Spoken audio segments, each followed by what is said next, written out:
Holy shit, Trump is truly working to dismantle the Federal Reserve. Now, the important thing to understand is financial education. The Federal Reserve was created in 1913. That's not federal, nor is it reserve. And these decisions that are happening behind the scenes will affect you dramatically as an American.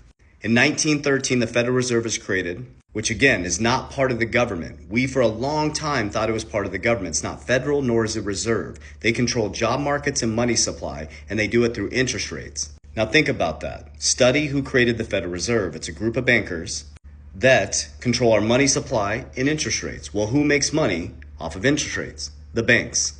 In 1913, they also stopped tariffing other countries.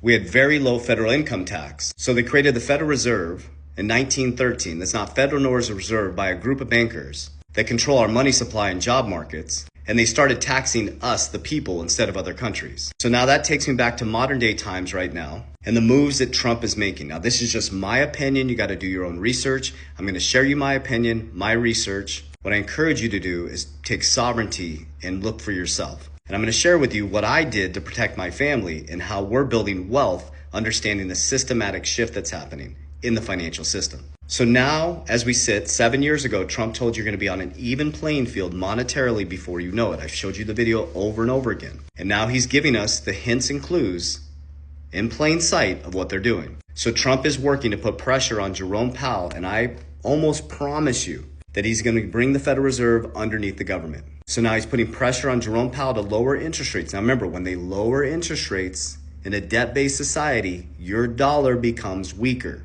And if you don't understand what's happened since 1913 when they were created to 2025, your dollar's collapsed 96 to 97% and has about 3% purchasing power. So now you're sitting in a dollar that's 3% purchasing power, and you've been taught by your grandparents and your parents to save your pennies, put it in the bank. Well, think about that.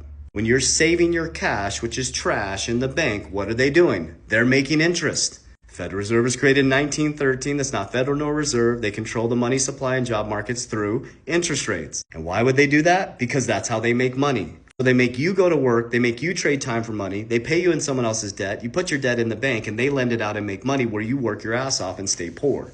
So if you don't keep borrowing, if you don't keep buying cars and houses, the American dream, and you don't keep burying yourself in debt, the system breaks. So Trump sees that that is happening and they're delicately balancing this. So hopefully the American people don't get wrecked. But if you don't understand how inflation works, and when they lower interest rates, your dollar becomes worth less and the elites go into assets to beat inflation. And when they raise interest rates, the elites sell off their assets and go back into the dollars just to teeter-totter.